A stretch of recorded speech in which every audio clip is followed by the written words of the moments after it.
भगवान बिरसा मुंडा की। झारखंड के राज्यपाल सीपी राधाकृष्णन जी, मुख्यमंत्री श्रीमान हेमंत सोरेन जी, केंद्र सरकार के मेरे सहयोगी मंत्री अर्जुन मुंडा जी, अन्नपूर्णा देवी जी, हम सबके वरिष्ठ मार्गदर्शक श्रीमान करिया मुंडा जी, मेरे परम मित्र बाबूलाल मरांडी जी, अन्य महानुभाव और झारखंड के मेरे प्रिय परिवारजन, आप सभी को जोहार। आज का दिन सौभाग्य से भरा हुआ है। मैं कुछ देर पहले ही भगवान बिरसा मुंडा की जन्मस्थली उलीहातू से लौटा हूं। उनके परिजनों से भी बड़ी सुखद मुलाकात हुई है और उस पवित्र माटी को माथे पर चढ़ाने का एक परम सौभाग्य मुझे मिला है। मुझे भगवान बिरसा मुंडा मेमोरियल पार्क और फ्रीडम फाइटर म्यूजियम देखने का भी अवसर मिला है। 2 साल पहले आज के ही दिन मुझे ये म्यूजियम देश को समर्पित करने का सौभाग्य मिला था। मैं सभी देशवासियों को जनजातीय गौरव दिवस की बहुत बहुत बधाई देता हूं, अपनी शुभकामनाएं देता हूं और देश के सैकड़ों स्थानों पर देश के सभी वरिष्ठ जन आज झारखंड का स्थापना दिवस भी मना रहे हैं। अटल जी के प्रयास से ही इस राज्य का गठन हुआ था। देश को, विशेषकर झारखंड को अभी 50,000 करोड़ रुपए की अलग अलग योजनाओं का उपहार मिला है। आज झारखंड में रेलवे इंफ्रास्ट्रक्चर और कनेक्टिविटी के विस्तार के तहत कई रेल परियोजनाओं को शुरू किया गया है। आपको ये जानकर खुशी होगी कि झारखंड भी देश के 100%, 100% इलेक्ट्रिफाइड रेल रूट वाला राज्य बन गया है। इन परियोजनाओं के लिए मैं आप सभी मेरे झारखंड वासियों को बहुत सारी बधाई देता हूं। मेरे परिवारजनों, जनजातीय गौरव और संघर्ष के प्रतीक भगवान बिरसा मुंडा की गाथा हर देशवासी को प्रेरणा से भर देती है। झारखंड का कोना कोना ऐसे ही महान विभूतियों को, उनके हौसलों और अनथक प्रयासों से जुड़ा है। तिलका मांझी, सिद्धू कान्हू, चांद भैरव, फूलो जानो, नीलांबर, पीतांबर, जत्रा ताना भगत और अल्बर्ट एक्का जैसे अनेक वीरों ने इस धरती का गौरव बढ़ाया है। अगर हम आजादी के आंदोलन को देखें तो देश का ऐसा कोई कोना नहीं था जहां आदिवासी योद्धाओं ने मोर्चा नहीं लिया। मानगढ़ धाम में गोविंद गुरु के योगदान को कौन भूल सकता है। मध्य प्रदेश के तंत्या भील, भीमा नायक, छत्तीसगढ़ के शहीद वीर नारायण सिंह, वीर गुंडाधुर, मणिपुर की रानी गाइडिन्ल्यो, तेलंगाना के वीर रामजी गोंड, आदिवासियों को प्रेरित करने वाले आंध्र प्रदेश के अल्लूरी सीताराम राजू, गौंड प्रदेश की रानी दुर्गावती, ये वो विभूतियां हैं जिनका देश आज भी ऋणी है। ये देश का दुर्भाग्य है कि आजादी के बाद ऐसे वीरों के साथ न्याय नहीं हुआ। मुझे संतोष है कि आजादी के 75 वर्ष होने पर अमृत महोत्सव के दौरान हमने ऐसे वीर वीरांगनाओं को याद किया, उनकी स्मृतियों को अगली पीढ़ी तक पहुंचाया। साथियों, झारखंड आना मुझे पुरानी स्मृतियों को ताजा करने का अवसर भी देता है। गरीबों की सबसे बड़ी ताकत आयुष्मान भारत योजना की शुरुआत झारखंड से ही हुई थी।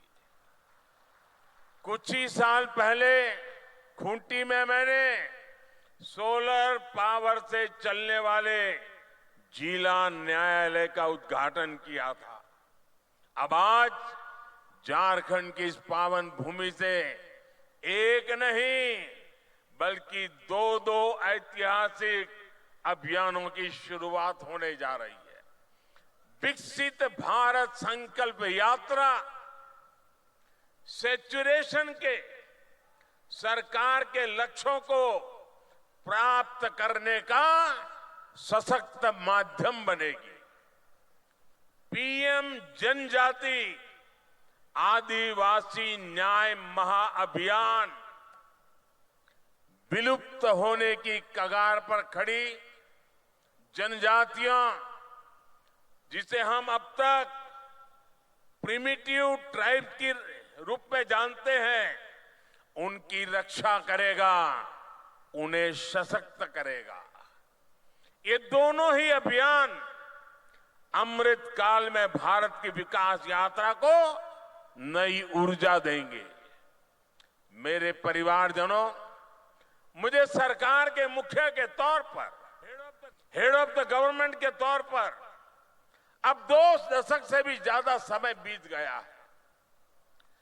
देशवासियों की आकांक्षाओं को जानने का, समझने का मुझे बहुत करीबी से मौका मिला है। अपने उन अनुभवों के आधार पर मैं आज एक अमृत मंत्र आपके सामने रख रहा हूं और भगवान बिरसा मुंडा की धरती से रख रहा हूं। अगले 25 वर्षों के अमृत काल में अगर हमें विकसित भारत की भव्य और दिव्य इमारत का निर्माण करना है तो हमें उसके 4 अमृत स्तंभों को और मजबूत करना होगा, निरंतर मजबूत करना होगा। हमारी सरकार ने जितना 10 साल में किया, अब उससे भी ज्यादा ऊर्जा के साथ हमें इन 4 अमृत स्तंभों पर अपनी पूरी ताकत लगानी है। और विकसित भारत के 4 अमृत स्तंभ मैं आपको बताना चाहता हूं। ये 4 अमृत स्तंभ है क्या? पहला अमृत स्तंभ भारत की हमारी महिलाएं, हमारी माताएं बहनें, हमारी नारी शक्ति। दूसरा अमृत स्तंभ है हमारे भारत के किसान भाई बहन और किसानी से जुड़े हुए जो कारोबार है, चाहे पशुपालक हो, चाहे मछली पालक हो, ये सारे हमारे अन्नदाता। तीसरा अमृत स्तंभ भारत के नौजवान, हमारे देश की युवा शक्ति, जो आने वाले 25 साल में देश को नई ऊंचाई पर पहुंचाने वाली सबसे बड़ी शक्ति है। और चौथा अमृत स्तंभ भारत का मध्यम वर्ग,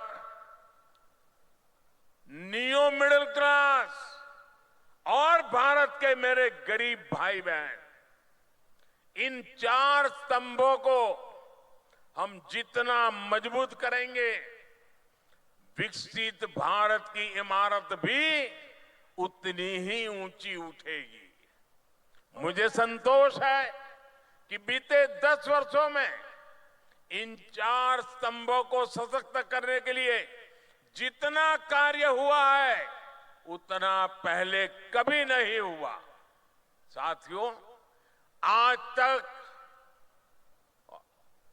और आजकल हर तरफ भारत की इस सफलता की चर्चा है कि हमारी सरकार के 5 वर्षों में 13 करोड़ से ज्यादा लोग गरीबी से बाहर निकले हैं। आखिर बीते कुछ वर्षों में ऐसा क्या हुआ जो इतना बड़ा परिवर्तन जमीन पर देखने को मिला? 2014 में जब हमें आप सबने दिल्ली की गादी पर बिठाया, सरकार चलाने का दायित्व दिया, उस दिन से हमारा सेवा काल शुरू हुआ है।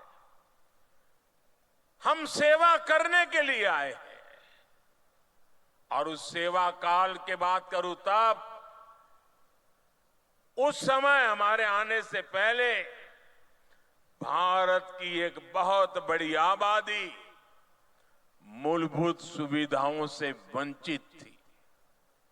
देश के करोड़ों गरीबों ने इस बात की उम्मीद भी छोड़ दी थी कि कभी उनका जीवन बदल पाएगा, और सरकारों का रवैया भी ऐसा था कि वो खुद को जनता का माई बाप समझती थी।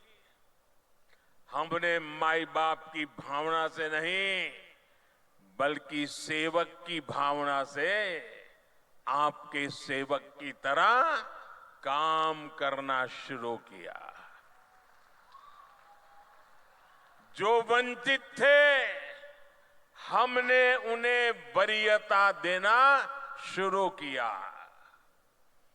जिन्हें सबसे दूर समझा जाता था, सरकार खुद चलकर उनके पास गई। जो दशकों से उपेक्षित थे, हमारी सरकार उनका संबल बनी, उनकी साथी बनी। ब्यूरोक्रेसी वही थी, लोग वही थे, फाइलें भी वही थे, कानून नियम भी वही थे, लेकिन सोच बदली। और सोच बदली तो परिणाम भी बदल गए। 2014 से पहले देश के गांवों में स्वच्छता का दायरा 40% से भी कम था। आज हम 100% के लक्ष्य पर पहुंच रहे हैं। हमारी सरकार से पहले एलपीजी कनेक्शन सिर्फ 50-55% घरों में था। आज करीब करीब 100% घरों में महिलाओं को धुएं से मुक्ति मिल चुकी है। पहले देश के सिर्फ 55% बच्चों को ही जीवन रक्षक टीके लग पाते थे, आधे बच्चे रह जाते थे। आज लगभग 100% बच्चों का टीकाकरण हो पा रहा है। आजादी के बाद 7 दशकों में देश के सिर्फ 17%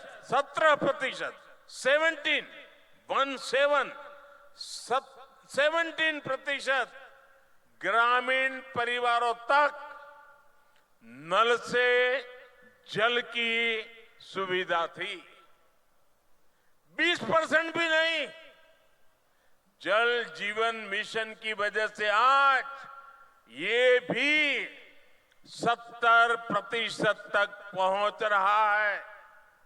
और साथियों, हम आप जानते हैं कि समाज में जिनको उस समय मिला था वो कौन थे?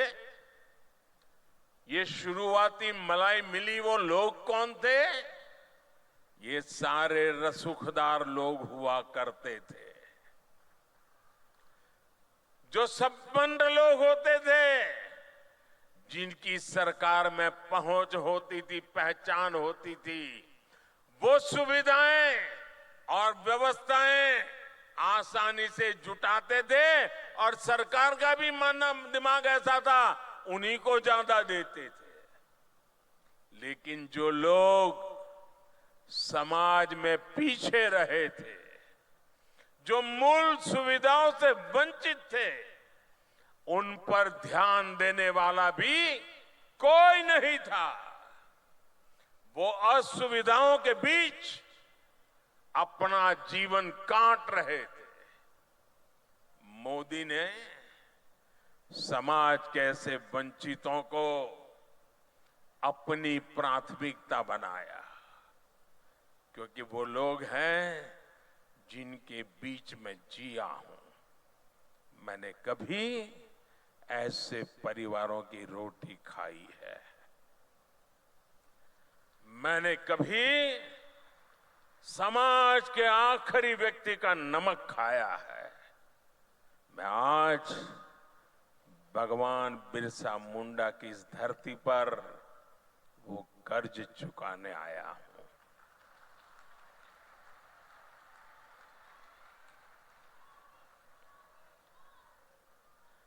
मेरे परिवारजनों, आमतौर पर सरकारों का रवैया रहता है कि जो आसानी से हासिल हो जाए उस लक्ष्य को पहले प्राप्त करो। लेकिन हमने दूसरी रणनीति पर काम किया। मैं तो ज्ञानियों को कहूंगा इसका अध्ययन करें। आपको याद होगा, आजादी के इतने दशकों के बाद भी 18,000 गांव ऐसे रह गए थे जहां बिजली नहीं पहुंची थी। 18वीं शताब्दी में जीने के लिए, अंधेरे में जीने के लिए मजबूर थे। उन्हें अंधेरे में जीने के लिए छोड़ दिया गया था, क्योंकि वहां बिजली पहुंचाने के लिए कई तरह की मुश्किलों का सामना कठिन था, मैं मानता हूं। लेकिन कठिन था तभी तो करना होता है। मक्खन पे लकीर तो हर कोई करता है, अरे पत्थर पर भी तो लकीर करनी चाहिए। और मैंने लाल किले से वादा किया था देश को कि मैं 1000 दिन में 18,000 गांवों तक बिजली पहुंचाने का कठिन संकल्प मैंने सार्वजनिक रूप से लिया था। और आज मुझे सर झुका करके कहना है कि ये आपके सेवक ने उस काम को समय पर पूरा कर दिया था। साथियों, हमारे देश में 110 से ज्यादा जिले ऐसे थे जो विकास के हर पैरामीटर पर पिछड़े हुए थे, बहुत पीछे थे। इन जिलों पर पुरानी सरकारों ने थप्पा लगा दिया, ये तो पिछड़े हैं। और पहले की सरकारें बस उसकी पहचान कर ली, ये बेकार है, पिछड़े हैं, आगे कुछ नहीं हो सकता है, और सरकार सोती रही। इन जिलों में शिक्षा, स्वास्थ्य सुविधाएं दशकों से दयनीय स्थिति में थी। और संयोग देखिए कि इन्हीं पिछड़े जिलों में देश की सबसे ज्यादा मेरे आदिवासी परिवारों की जनसंख्या रहती थी। जब अफसरों को पनिशमेंट पोस्टिंग करनी होती थी तो इन्हीं जिलों में भेज दिया जाता था। थका हुआ, हारा हुआ, नाकाम जो व्यक्ति है उसी को कहते जाओ यार तुम उधर रहो, तुम्हारा इधर काम नहीं है। अब वो जाके क्या करेगा? इन 110 से ज्यादा जिलों को अपने हाल पर छोड़कर भारत कभी विकसित नहीं हो सकता था। इसलिए वंचितों को वरीयता के सिद्धांत पर चलते हुए हमारी सरकार ने इन जिलों को एस्पिरेशनल डिस्ट्रिक्ट, आकांक्षी जिलों के रूप में घोषित किया। हमने इन जिलों में सरकारों को विश्वास में लेकर के सबसे होनहार अफसरों को नियुक्त करने पर जोर दिया। जिन जिलों में हम शिक्षा, स्वास्थ्य, सड़क ऐसे अनेक विषयों पर शून्य से काम शुरू करके सफलता के नए शिखर पर पहुंच रहे हैं। यहां झारखंड में भी ये अपना खूंटी समेत ऐसे कई जिले उस सूची में है। अब आकांक्षी जिला अभियान की सफलता को आकांक्षी ब्लॉक कार्यक्रम के जरिए इसका विस्तार किया जा रहा है। मेरे परिवारजनों, दशकों तक हमारे देश में सोशल जस्टिस, सामाजिक न्याय और सेक्युलरिज्म न जाने रोज सुबह शाम इसके गीत तो बहुत गाए, बयानबाजी बहुत होती रही। सच्चा सेक्युलरिज्म तभी आता है जब देश के किसी भी नागरिक के साथ भेदभाव की सारी संभावनाएं खत्म हो जाए। सामाजिक न्याय का भरोसा तभी मिलता है जब सबको बराबरी से, समान भावना से सरकारी योजनाओं का लाभ मिले। दुर्भाग्य से आज भी बहुत से राज्यों में कई गरीब हैं जिनके पास योजनाओं की पर्याप्त जानकारी नहीं है। कई ऐसे भी गरीब हैं जो योजनाओं का लाभ लेने के लिए भाग दौड़ करने में सक्षम नहीं है। आखिर कब तक हम उन्हें उनके हाल पर छोड़े रहेंगे? इसी दर्द में से, इसी पीड़ा में से, इसी संवेदना में से ये एक सोच निर्माण हुई है और इसी सोच के साथ अब आज से विकसित भारत संकल्प यात्रा शुरू हो रही है। ये यात्रा आज 15 नवंबर भगवान बिरसा मुंडा की जन्म जयंती 15 नवंबर से शुरू करके अगले साल 26 जनवरी को तक उसको चलाया जाएगा। इस यात्रा में सरकार मिशन मोड में देश के गांव-गांव जाएगी। हर गरीब, हर वंचित को सरकारी योजनाओं का जो हकदार है उसके हक के लिए उसको लाभार्थी बनाया जाएगा। उसको इस योजना पहुंचे उसकी व्यवस्था की जाएगी। और आपको याद होगा, मेरे मीडिया के कुछ मित्रों को मालूम नहीं रहता है, 2018 में भी मैंने एक प्रयोग किया था। केंद्र सरकार ने ऐसे ही एक ग्राम स्वराज अभियान चलाया था और मैंने भारत सरकार के 1000 अफसरों को गांवों में भेजा था। एयर कंडीशन कमरों से निकाल करके 1000 अफसर गांवों में जाकर के बैठे थे। इस अभियान में भी हम 7 प्रमुख योजनाओं को लेकर हर गांव तक गए थे। मुझे विश्वास है कि ग्राम स्वराज अभियान की तरह ही हमें विकसित भारत संकल्प यात्रा में भी हर गांव जाकर के ऐसे हर हकदार को मिलकर के इस योजना को सफल करने का प्रण लेकर के निकलना है। और जब भगवान बिरसा की धरती से निकलते हैं तो सफलता अवश्य मिलती है।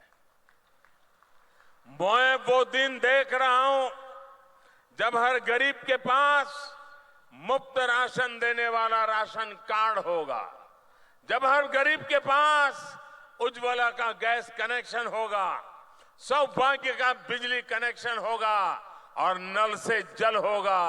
मैं वो दिन देख रहा हूं जब हर गरीब के पास 5 लाख रुपए तक का मुफ्त इलाज देने वाला आयुष्मान कार्ड होगा, जब हर गरीब के पास उसका अपना पक्का घर होगा।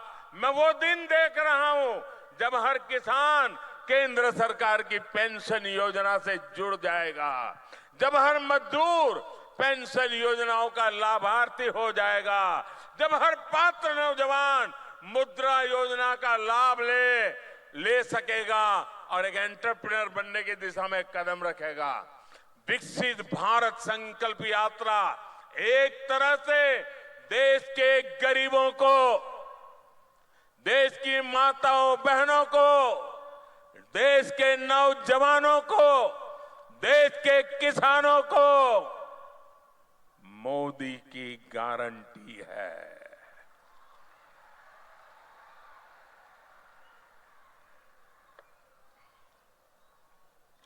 और जब मोदी की गारंटी होती है ना, तो आप जानते हैं वो गारंटी क्या होती है? मोदी की गारंटी यानी गारंटी पूरा होने की भी गारंटी।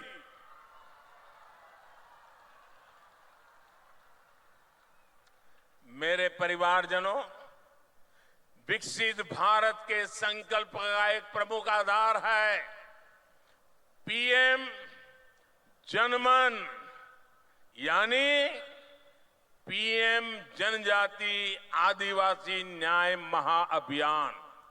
सामाजिक न्याय जनरल बातें हुई, मोदी हिम्मत करके निकला है आदिवासी न्याय अभियान को लेकर के। आजादी के बाद कई दशकों तक आदिवासी समाज को लगातार नजरअंदाज किया गया। मैं अटल जी की सरकार थी जिसने आदिवासी समाज के लिए अलग मंत्रालय बनाया, अलग से बजट बनाया। हमारी सरकार के दौरान अब आदिवासी कल्याण का बजट पहले के मुकाबले 6 गुना तक बढ़ चुका है। पीएम जनमन योजना का नाम रखा है पीएम जनमन। पीएम जनमन यानी पीएम जनजाति आदिवासी न्याय महाअभियान। इसके तहत अब हमारी सरकार उन आदिवासी भाई बहनों तक पहुंचेगी जिन तक अभी नहीं पहुंचा गया।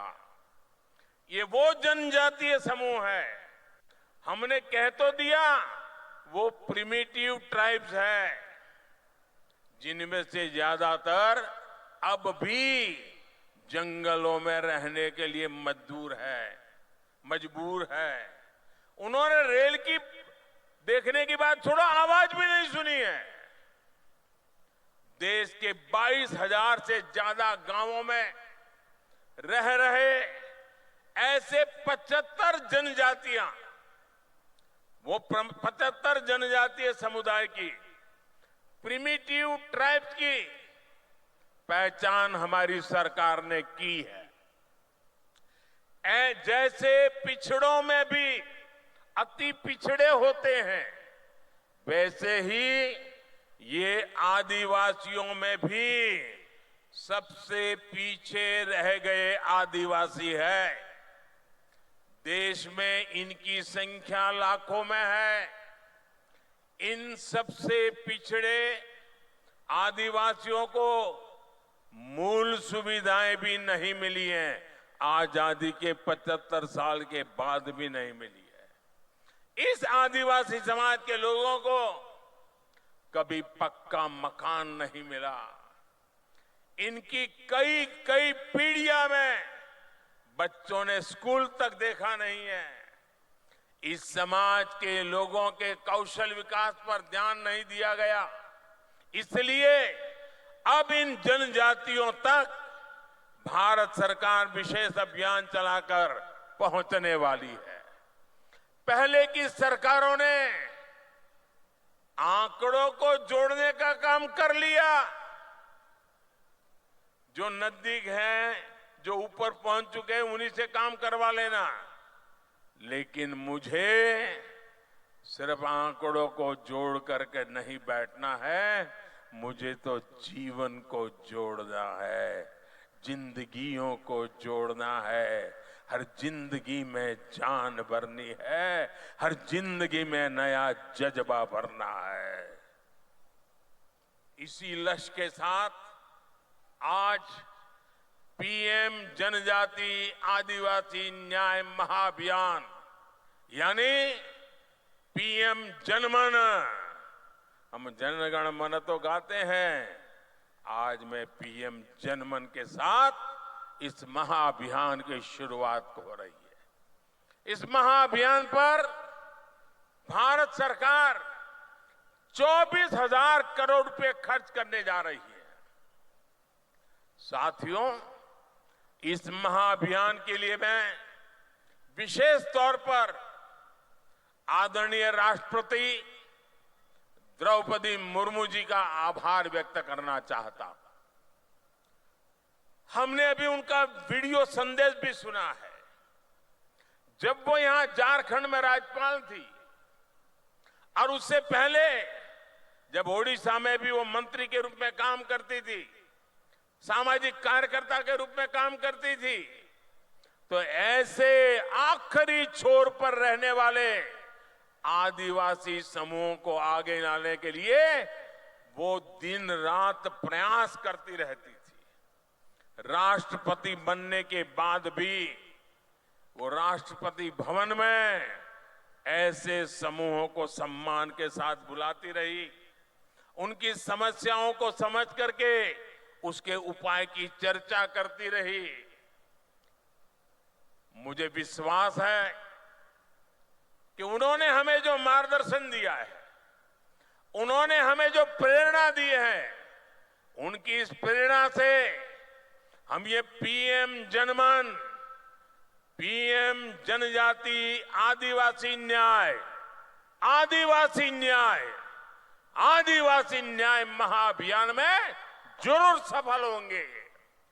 मेरे परिवारजनों, हमारी राष्ट्रपति Draupadi Murmu ji women lead development का भी प्रेरक प्रतीक है।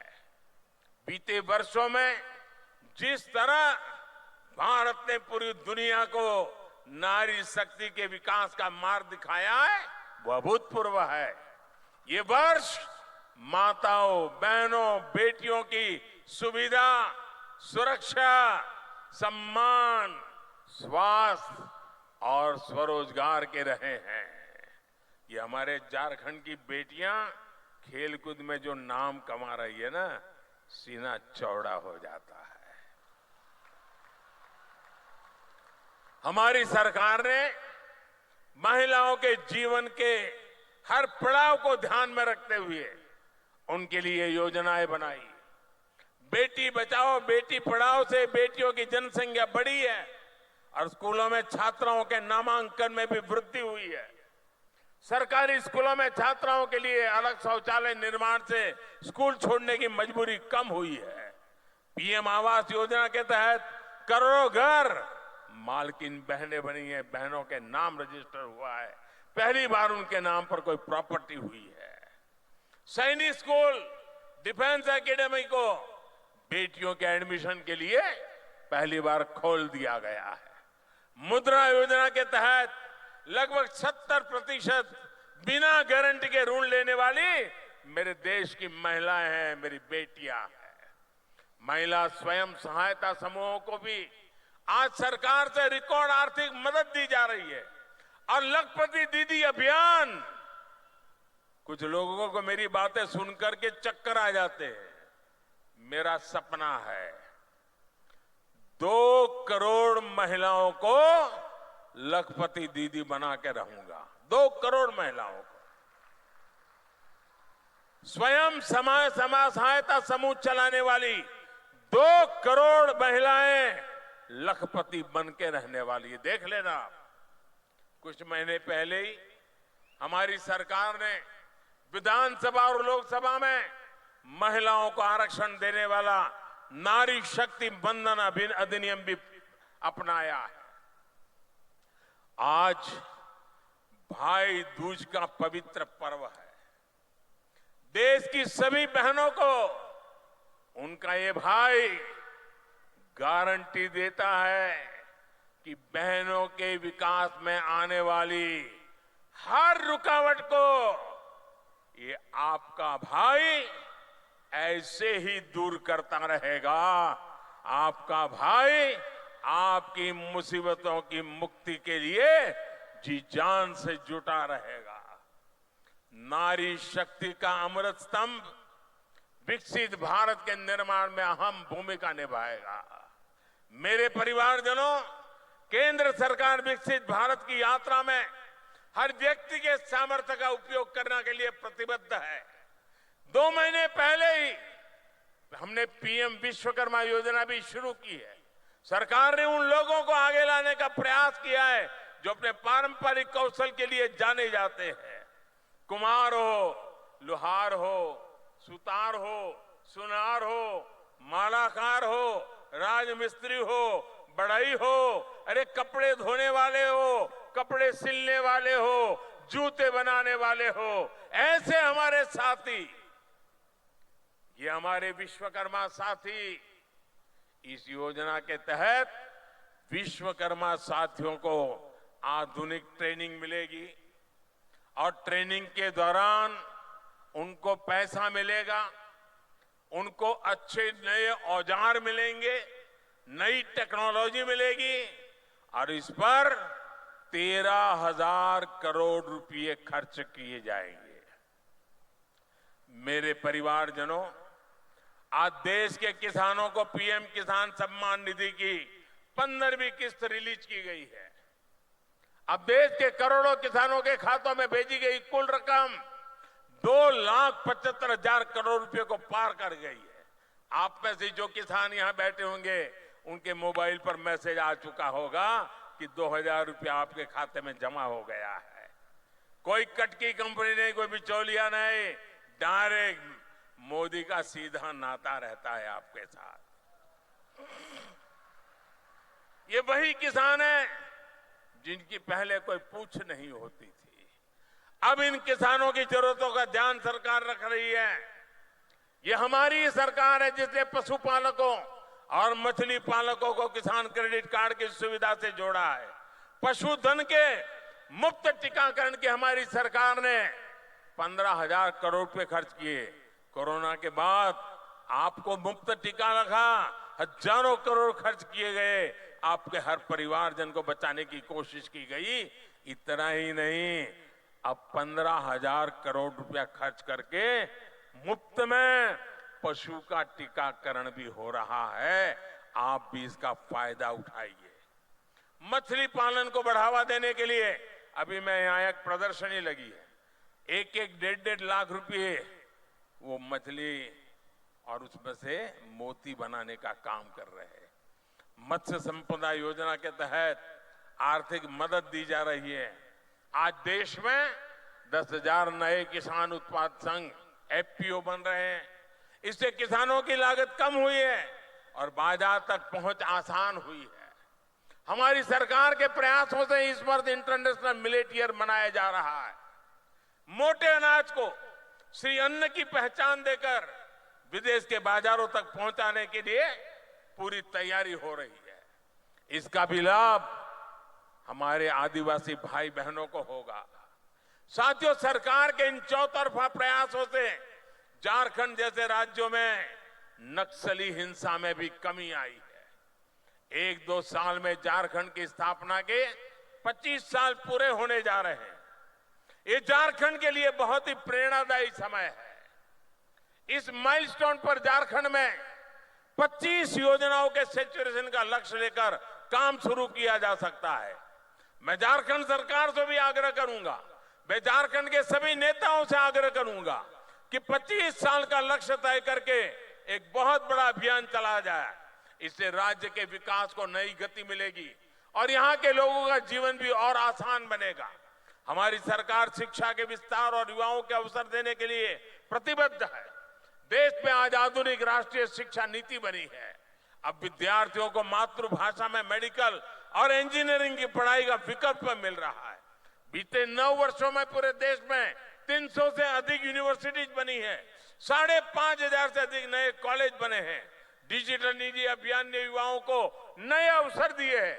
गांव-गांव कॉमन सर्विस सेंटर्स में हजारों युवाओं को रोजगार मिला है। 1 लाख से अधिक स्टार्टअप के साथ दुनिया का तीसरा बड़ा इकोसिस्टम भारत में बना है। आज रांची में IIM कैंपस और IIT ISM, धनबाद में नए हॉस्टल का भी लोकार्पण हुआ है। साथियों, अमृत काल में 4 अमृत स्तंभ, हमारी नारी शक्ति, हमारी युवा शक्ति, हमारी कृषि शक्ति और हमारे गरीब और मध्यम वर्ग की सामर्थ्य शक्ति भारत को निश्चित ही नई ऊंचाई पर ले जाएंगे, विकसित भारत बनाएंगे। मैं इन परियोजनाओं के लिए, राष्ट्र निर्माण के इस अभियानों के लिए एक बार फिर आप सबको निमंत्रण भी देता हूं, आप सबको बधाई भी देता हूं। मेरे साथ मैं कहूंगा, भगवान बिरसा मुंडा, आप कहिए अमर रहे, अमर रहे। भगवान बिरसा मुंडा अमर रहे, अमर रहे। भगवान बिरसा मुंडा। दोनों हाथ ऊपर करके पूरी ताकत से बोलिए, भगवान बिरसा मुंडा, भगवान बिरसा मुंडा, भगवान बिरसा मुंडा, भगवान बिरसा मुंडा। आपका सबका बहुत बहुत धन्यवाद।